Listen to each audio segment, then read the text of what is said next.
I'm here today with Carson Brown, entrepreneur, and Carson, it's great to have you here on American Dreams today. Thank you. I appreciate the opportunity. So, Carson, in your life, get for the listeners, get the background of how did you run through life to get where you are today? I've got an interesting background. When so I come from a pretty large family. My parents, my mom and dad were married. My mom was engaged at 16, married at 17. My dad was in the Air Force, and they had 9 children. So the first 6 were born in the first 8 years of their marriage, and then there's a 10-year gap, and then they had 3 more. I have a sister a year older and a sister a year younger. And then when I was 4 in 1982, my aunt and uncle were killed in a plane crash. So my mom's brother and his wife. And 5 of my cousins came to live with us when I was 4. And so we had a cousin that was a year older than me, same age as me, and a year younger. So there were 6 kids that were 5 and under. And so I grew up in a very big family. Grew up in Mesa, Arizona. My dad worked for APS, which is it's an electrical company there in Arizona. Grew up very humble beginnings. It was a lot of hand-me-down clothes and shopping at all the discount stores, and so but grew up a very simple life. I've just grown up a very very simple life. So, when you went into after high school, between high school and becoming that entrepreneur, self-employed individual, how did you run through that process about what you wanted to become? I didn't know what I wanted to become. My mom, she didn't even finish high school. My dad took a couple college courses, and that was about it. I would say when I was 15, summer of I just finished ninth grade, and went up to Vancouver, British Columbia to visit with my sister and her family. She had 5 kids, and summer, she had 3 kids, twins that were a year and a half and a 3-year-old were the youngest of the 5, and she was just overwhelmed. And she said, "Hey, Carson, would you be willing to stay up here for a year and help me out?" And so I said, "Yeah, it'd be a great opportunity." So I stayed up there for a year, went to school, and I think that really opened my eyes. I grew up in kind of a bubble in Mesa, Arizona, never lived anywhere else. And so having that experience where, it was a little bit, you're kind of in the city. I could take the C taxi to downtown Vancouver and kind of see a different part of the world. It really opened my eyes. And I thought, there's a lot more to this world than just my little bubble. And so from there, after high school, I served a mission in Japan for 2 years, learned Japanese, and then came back to Arizona, went to ASU and graduated and got my degree in global business, and thought, I wanted to do something with Japan. And I was doing an internship my last semester in college with a local politician, and he had some real estate businesses. And I'd mentioned that, real estate is interesting to me. And so he said, if you want to learn real estate, there's only one guy to learn from. And this gentleman's name is Conley Wolfswinkel in Arizona. And so he took me down there, and he's a big land development or developer, and got holdings all throughout the greater Phoenix metro area. And it was just very fascinating to me. And so that, I kind of got started in the real estate business there, and I've been there for about 15 years now. Oh my gosh! So you started? Would you say you started in an apprenticeship? hmm And then what's your role on a day-to-day with the development company? Are you now a partner, or where So are we yeah, at with that? I'm partners in some deals. So some deals Okay. that I put together or assemble. We've got, holdings anywhere from a 10-acre parcel to 5 to 10,000 acres. We probably got about 50,000 or so acres under control or management, and just various stages of the entitlement process. And for the most part, they're out on the fringes of growth. And so, we buy in the path of growth, we entitle the land, and then we sell off to, the home builders, the commercial developers and such. they always say that land development's a rich man's game.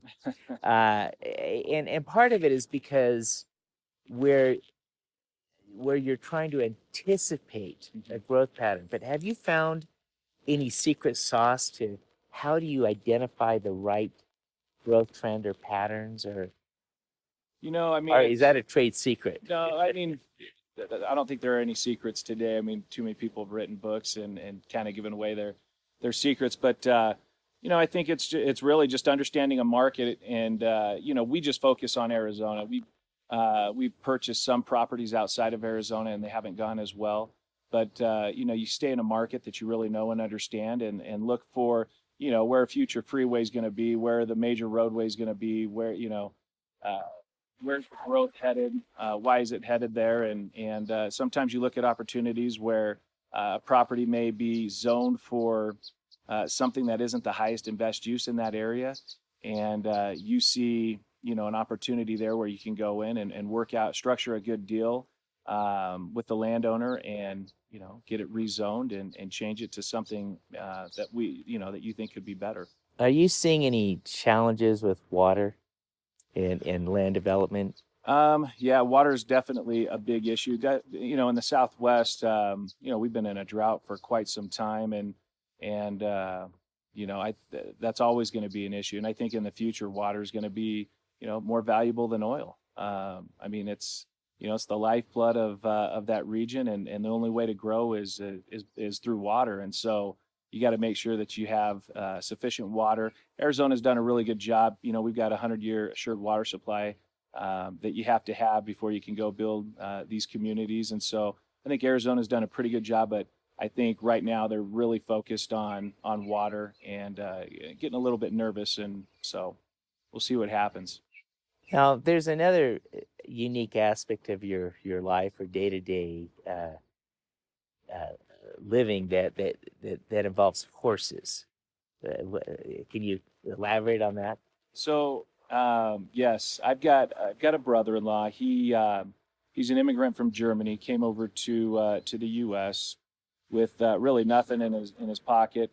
His father was killed during World War II, and came over here with nothing and built up a furniture empire called United Furniture Warehouse, and spread out across all throughout Canada and the northwestern United States. I think he got up to about 155 stores, and then he sold out, and he put all his money in a foundation, uh, and he has now given back. And so he's really dedicated his life to helping young men and women who struggle with addiction. And he's created a program, a therapeutic community. It's a 2-year minimum program where young men and women come in and really learn how to live a sober life. And so we've got a facility in Vancouver, British Columbia, Seattle, Washington, and then in just outside of Phoenix in Arizona.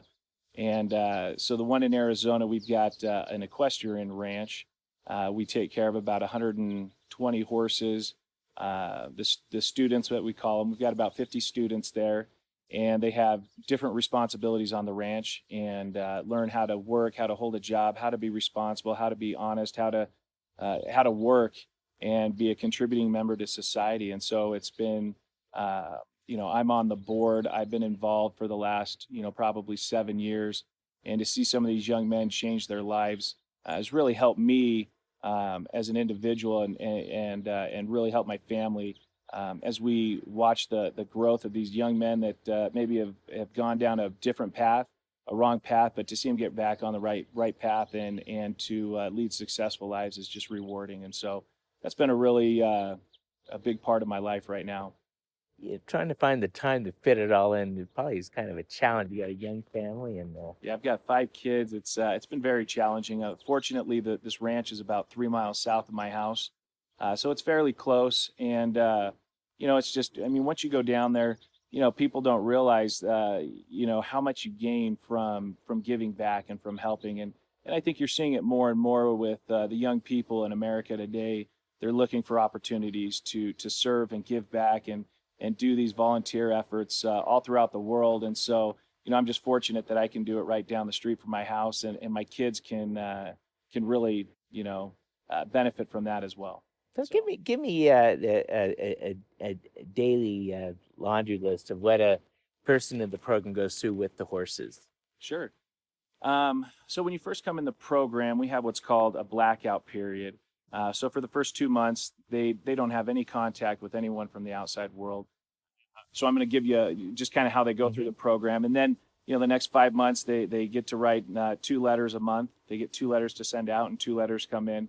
Then the next 5 months they get phone calls. The next 5 months they get to start to see family members again in person, and then they start transitioning into life. But on the ranch, we've got horses that the ranch owns, and then most of it is horses that other people own that board there. So these guys, they're shoveling the poop, they're feeding them, they're taking them out walking, and then they're also working with their own horses. And so equine therapy is a part of it, but really it's just that work therapy and helping these guys, learn, really just learn how to be good people. It's interesting hearing as I hear the foundation of your life of, your cousin's been brought in to live with you and, making a big family. Then at the age of 15, moving out and learning, uh, another role with your sister, and then rolling into land development. Uh, you've had a remarkable life. If you were to give a message to the young generation today coming up, what would that be? And let's say that if they're coming out of high school and they're looking at a crazy world. What advice would you give a young aspiring entrepreneur? I think one of the big things is really find out where you want to go in life and pursue your dreams. I mean, really stick with it. I mean, you hear stories all the time where somebody's told them no, they couldn't do it, or don't go do that, and you see them defy the odds, and they go out and are extremely successful. So I would say, really, you find what you want to do and stick with it. And if you love what you do, you're going to wake up every day and you're going to be happy doing it. And I think the other part is, I think in today's world, I think it's so important. I mean, our kids, you see everyone, they're playing video games, they're on their phones, we're so distracted and not really present. But I think getting our kids out and the young people today, I think really getting them out and volunteering, whether that's going to a homeless shelter and feeding the poor, but really getting out there and seeing how you can make a difference in this world. And I think that's going to open up more doors for you than anything else. Is the volunteer efforts that you make. And so I think those are all really important. But stick with what your heart tells you and what you want to do, and then I think philanthropy is really big. Carson, appreciate you being with us today. Thank you. Appreciate it.